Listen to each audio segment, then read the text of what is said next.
A gente vive um tempo que nunca se falou tanto em saúde, e mesmo assim ainda a saúde mental é um estigma. Vivemos cansados, sobrecarregados, cuidar do corpo virou uma rotina, mas cuidar da mente nem sempre é tão fácil. Hoje no nosso Janeiro Branco estamos aqui com o Dr. Gunther Fausch, um psiquiatra que é especialista em cuidar da mente humana. Obrigada, Dr. Gunther. É um prazer. Um prazer Obrigada. estar aqui. Sempre uma honra poder colaborar, Ah, né, que e bom. difundir, essa questão da saúde mental que tem muitos bloqueios, muitas travas, tabus, né, e a Isso. gente tenta justamente quebrar, E a né? gente está aqui para isso, né? Para tentar quebrar esses Essa é a tabus, ideia, né? essa é a ideia. Essa é a ideia. Gunther, fala um pouquinho pra gente como é que quem é o Gunther, quem é o Dr. Gunther, como é que ele chegou na psiquiatria, como é que Então, foi esse caminho? não foi um caminho natural, né? Eu iniciei meus estudos, né, acadêmicos, né, a nível universitário, primeiro na faculdade de computação, não tinha nada a ver. Eu tinha acho que 16 para 17 anos. Aí lá pelo terceiro ano eu descobri que não era muito a minha praia. Aí fui para o jornalismo, Eita! me formei em jornalismo, né? E também não era tudo aquilo que eu pensava fazer. E aí eu, não, eu acho que eu vou tentar mais uma faculdade. E aí fui para medicina. E na medicina me identifiquei com algo que tem muita relação com jornalismo, né? Porque eu faço entrevistas até hoje. As consultas são entrevistas, né? E a subjetividade da psiquiatria é que me chamou muita atenção. Porque quando a gente tem uma formação médica, é tudo muito voltado para a fisiologia, aquilo que se conhece, aquilo que funciona normal. E para a saúde mental, tudo fica muito vago, porque a gente não estuda muito assim a fisiologia do humor, fisiologia do Sim. comportamento, né? É algo que ficou muito em aberto e me chamou muita atenção, me puxou para a neurociência, né? E é o que eu gosto, eu Ah, adoro legal. fazer, é quase natural. Hoje em dia, assim, já melhorou muito esse estigma de procurar psicólogo, psiquiatra, né? Você acha que no teu dia a dia você ainda percebe que isso ainda acontece muito, que isso afeta muitas pessoas? Acontece. Quando o paciente sente algo como uma crise de ansiedade, uma angústia, um aperto no peito, ele inicialmente procura um cardiologista. Porque a É, sensação é que é no coração, de fato. Não é? E aí vai no cardiologista, o cardiologista geralmente faz os exames e diz assim, olha, você está normal, não é seu coração, você está bem, isso é coisa da sua cabeça. Aí ele é capaz de procurar um neurologista ainda evitando o psiquiatra.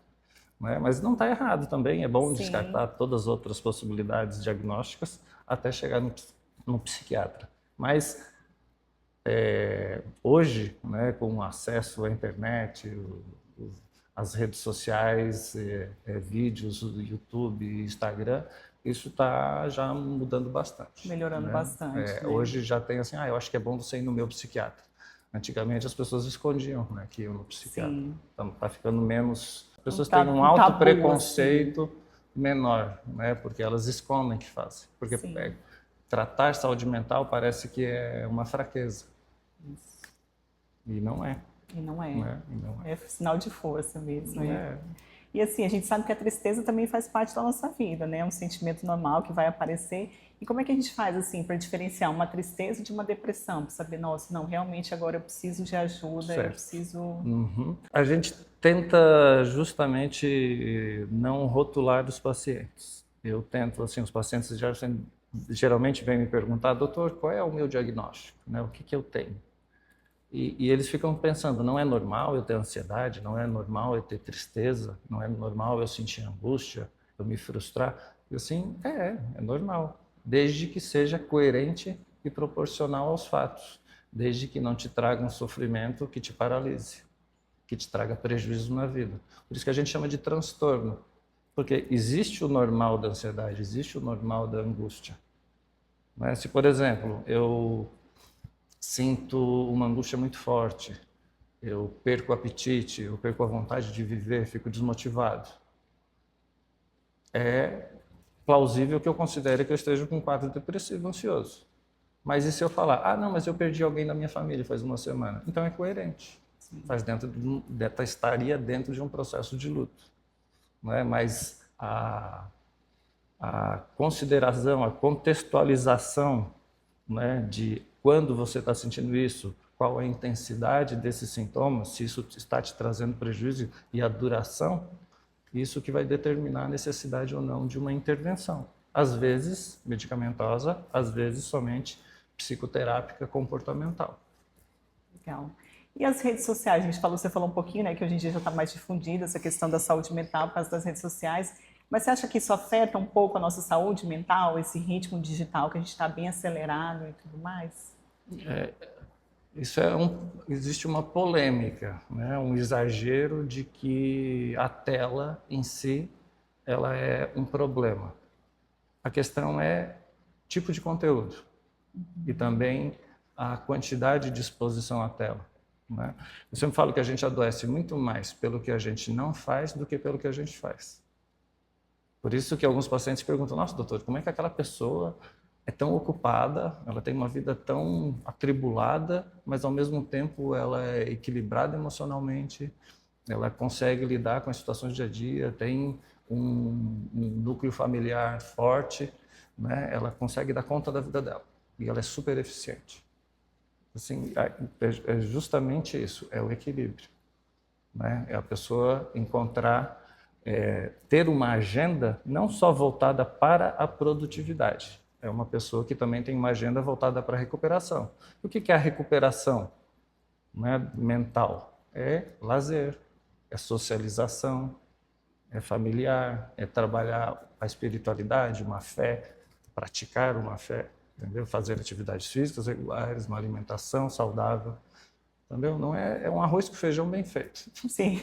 Entendeu? Sem ter nada especial, é um equilíbrio. E algumas pessoas fazem isso sem querer.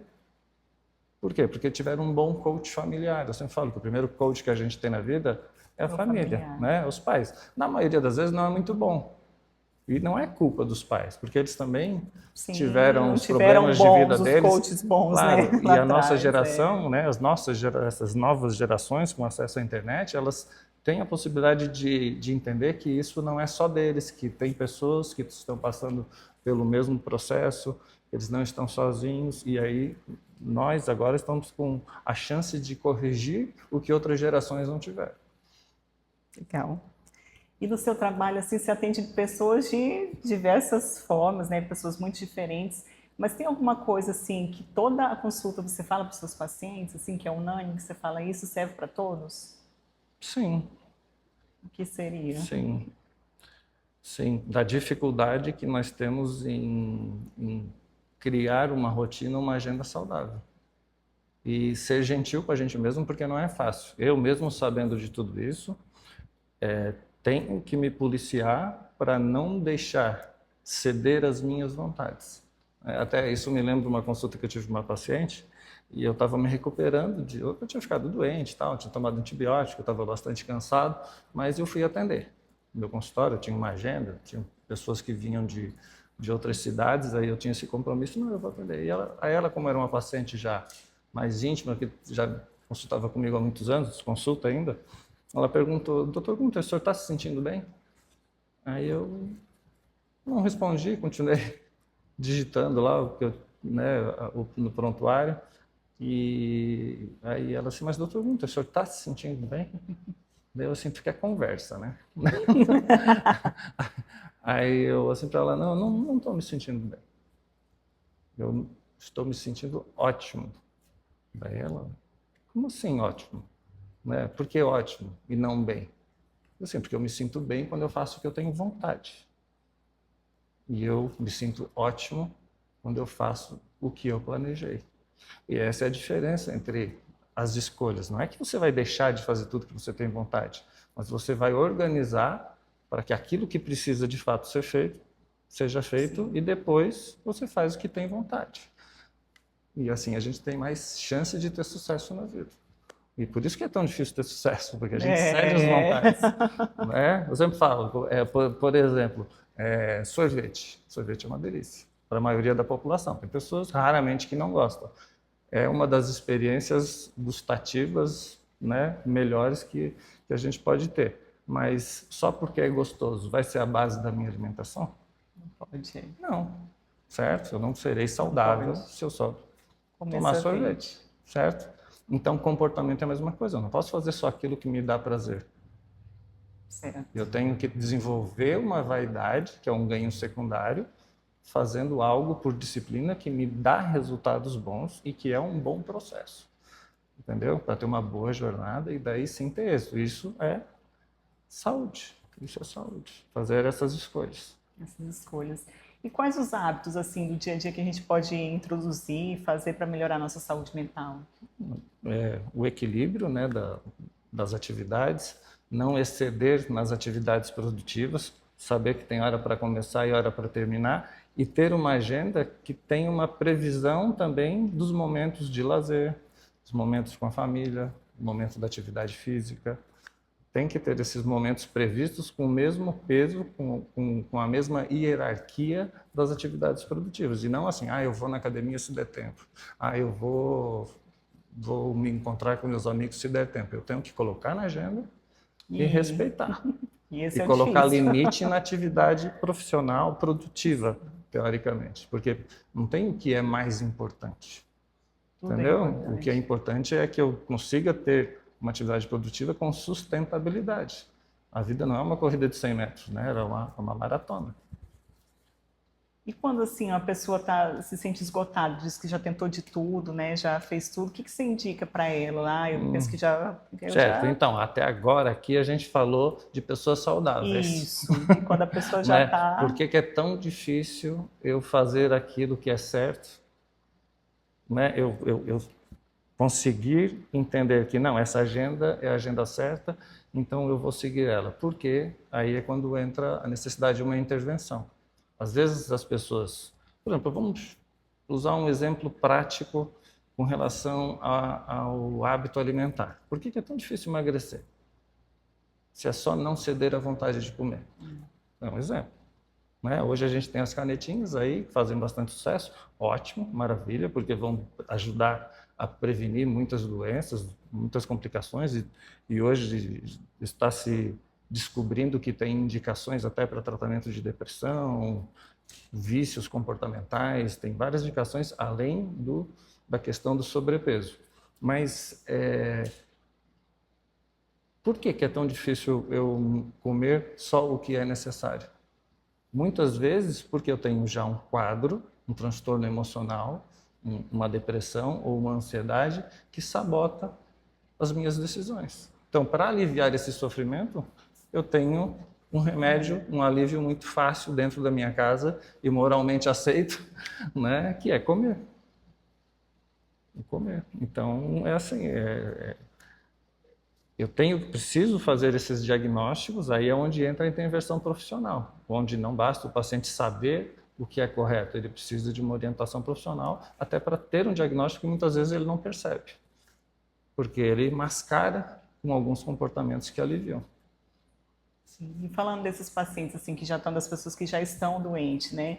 Tem muita gente ainda também que tem estigma referente à medicação, né? Que fala, eu não vou tomar o remédio porque eu vou ficar viciada, porque vai mudar quem eu sou. E o que você diria assim sobre isso, né? Porque hoje a gente ainda escuta falar, nos dias atuais ainda escuta muita gente falar sobre isso. Sim. Existem medicamentos que de fato podem causar dependência, se for usados por um período prolongado, e que são paliativos, né? São tratamentos de alívio, que são importantes até para a pessoa poder mudar algum comportamento, mas é como assim, é como a morfina. A morfina, ela causa dependência? Causa dependência, mas ela é necessária em algumas situações de dor muito intensa? Sim. Sim. Você tem que tirar o paciente da crise. Se você não consegue nenhuma adesão ao tratamento. Você tem que ter um alívio da dor. E a dor emocional, às vezes, é pior do que uma dor física. Né? Os pacientes, para ter uma ideia, tem pacientes que chegam a provocar dor física para sentir um conforto da dor emocional, do vazio, da angústia de um quadro depressivo. Por isso que existe aquelas pessoas que se automutilam, se Justamente, cortam, né? Não é uma tentativa de suicídio. Não. Ela só está se machucando, né? Ela está se machucando para sentir uma dor que o cérebro consegue identificar. Isso para ela traz um certo conforto. Não que seja correto. Não que, tá tudo bem, vai se cortar. Não é isso. Não. Né? Mas tem que ser uma pessoa acolhida, tem que ser vigiada para que nessa busca pelo alívio ela não acabe cometendo algo mais grave e irreversível. E assim, se a gente estiver perto de alguém que esteja com vontade, por exemplo, fala em suicídio, mas como você acha que a gente precisa se comportar perante essa pessoa? como é que a gente dá um acolhimento, como é que ajuda, claro, né, que é levando, levando no Sim, médico, marcando consulta e tudo é, mais, mas assim, pelo menos para dar uma pausa naquela hora, como é que a gente consegue acolher uma pessoa que está numa escutar. situação Primeira coisa é difícil? escutar, se mostrar presente. Às vezes, a gente faz essa psicoeducação familiar, né, em algumas situações, alguns pacientes, e eu oriento, não diga para a pessoa que está tudo bem, Sim, porque não está, né? porque é justamente esse o transtorno, né? Ela não está Aí as bem, pessoas falam né? assim, nossa, mas a tua vida é tão boa, você é uma pessoa tão bonita, tão inteligente, tem tudo. Por que você está se sentindo assim? Não tem por que... Aí ela, além de ela sentir a angústia do quadro, ela sente uma culpa existencial. Por que que eu tenho tudo isso e eu não me sinto bem? Isso piora muitas vezes o quadro. E ela não se sente nem do direito de falar o que ela está sentindo para os próprios familiares, Aí vem a porque culpa, ela é né? Vem julgada. outros Porque ela é sentimentos, julgada. né? Então, é aquela escuta sem julgamento, uma escuta neutra. Entendeu? Essa é a ideia, né? Para acolher. Eu acho que é isso que os pacientes buscam. Por isso que eu tenho pacientes que eles se sentem mais à vontade falando comigo, às vezes, do que com os próprios pais, familiares, porque justamente não tem Por causa um da escuta, julgamento, né? né? Daquilo que ela está sentindo. Sobre a questão do burnout, né, que é esse quadro de esgotamento geralmente associado ao ambiente laboral, ele é extremamente difícil, até legalmente falando, de caracterizar, porque você tem que eliminar todas as outras possíveis causas no ambiente fora do trabalho que Sim, já, de alguma maneira, sensibilizam o paciente. porque tem uma vida fora também do trabalho. Eu acho que vale a pena a gente falar aqui, retornar até sobre todos os outros temas que a gente abordou, que sobre preconceito, né, de saúde mental, que a gente diz que é parece uma fraqueza. A gente tem que entender que o cérebro é um órgão como outro qualquer, formado por neurônios, que são células que consomem oxigênio, consomem carboidrato, fosforilam, ou seja, Ele fica eles, doente também. eles cansam. Ele Não, eles cansa às vezes também. nem adoecem, eles só cansam. Só por que a gente não percebe que o cérebro cansa? Porque o cérebro não tem sensores de dor nem de fadiga dele mesmo. Então ele não avisa que ele passou do ponto.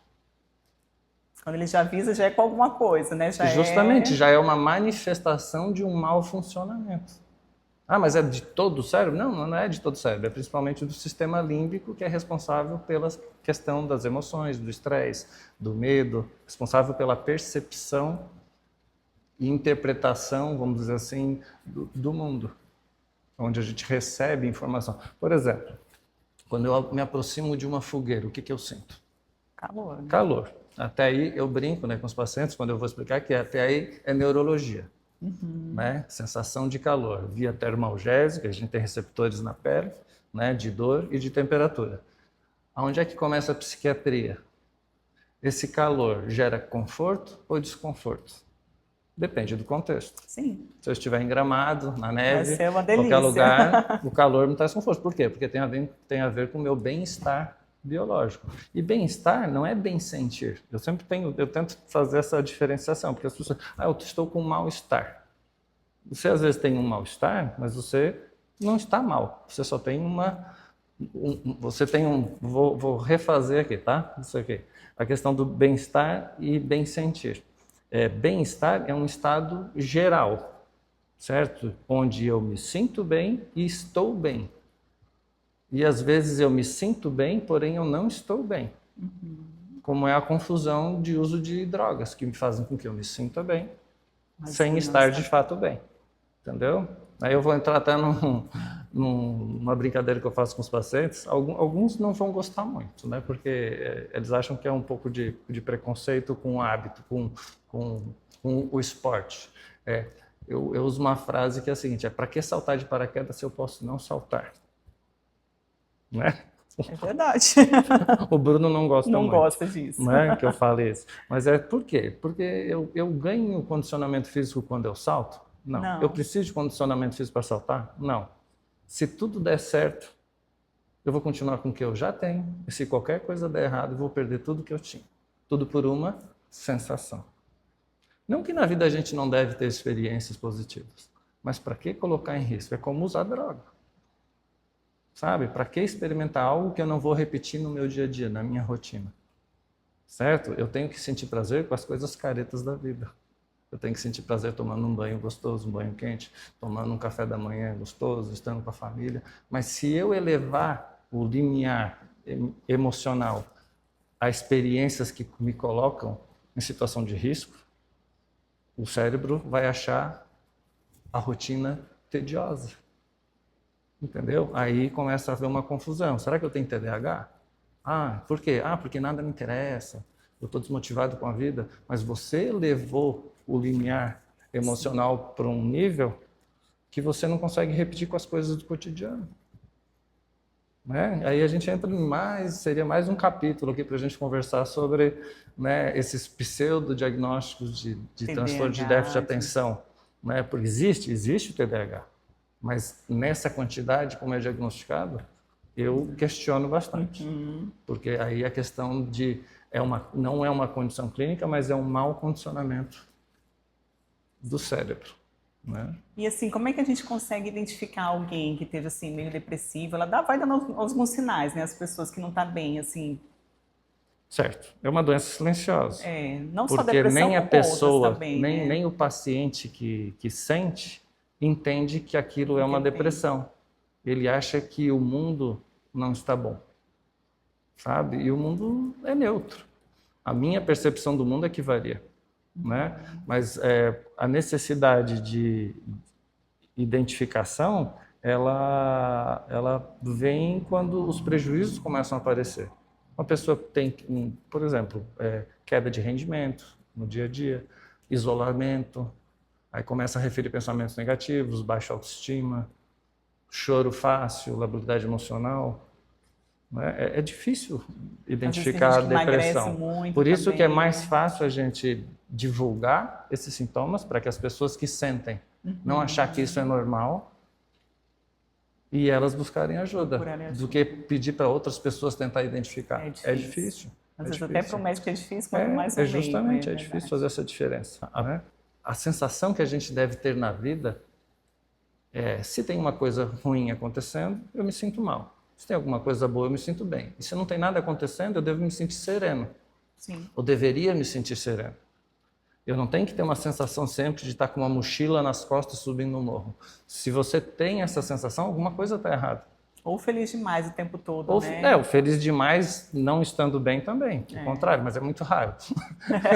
É mais fácil ter essas sensações com o uso de substâncias, que é o que as pessoas fazem. Mas a gente às vezes se cobra de ser feliz o tempo todo e a vida não é isso. A vida não é felicidade o tempo todo, né? Aí você falou anteriormente assim, sobre as redes sociais.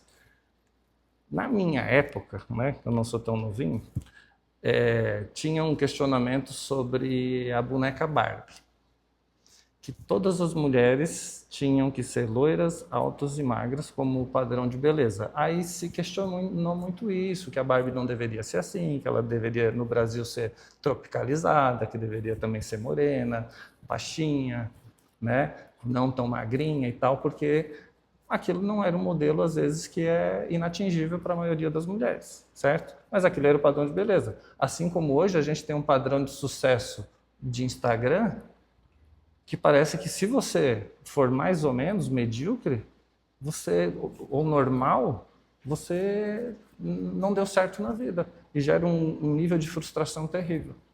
Né? Aí me vem uma frase que eu vi em algum lugar, que eu não lembro, que é muito legal, que é mais ou menos assim, que é: a comparação é o ladrão da felicidade. Entendeu? Porque a gente deve se comparar mais com a gente mesmo. Se eu melhorei, se hoje eu estou melhor que ontem, ótimo, tenho que me comparar comigo, porque sempre vai ter alguém que está acima e sempre vai ter alguém que está abaixo. Eu tenho que ser a referência de mim mesmo, sabe? Eu sempre tenho que buscar ser melhor, mas comparando comigo mesmo. E nas outras pessoas, às vezes, mostram um pedacinho da vida, né? E aí tem gente que se o problema compara é que daí vem a frustração, que se confunde muitas vezes com transtornos, com depressão, ansiedade, e apenas é uma frustração. Por quê? Porque a pessoa, ela fica se comparando com os outros e não com ela mesma. Entendeu? Se você tem o que você tem hoje, se você é o que você é hoje, você Tem porque é o que você merece. Sabe? Nada mais que isso. Você é o que é, tem o que tem, porque é o que você merece. Então você não deve gerar uma expectativa maior do que isso. Você tem o que você merece. Para ter sucesso na vida, você tem que ter consistência em praticar algumas habilidades. Não é ser gênio em nada, é consistência. Sabe? Persistência, é cair, levantar, não tem que fazer nada novo, não tem que ser disruptivo, inventar alguma coisa espetacular. Você tem que ter disciplina. Mas para ter disciplina, tem que ter saúde mental. Tem que ter saúde Porque mental, aquilo que você falou lá atrás. porque senão né? o teu cérebro te sabota. Aí você gasta com o que não deve, tem hábitos que não deveria ter, tudo mascarando um transtorno emocional. Eu quero agradecer agora ao Dr. Gunther, né, pela presença, pelas palavras, acho que foi muito bom, muito esclarecedor. E agradecer você também que acompanha nosso Alpha Quem Convida. Que você cuide da saúde mental todos os dias da sua vida. Obrigada.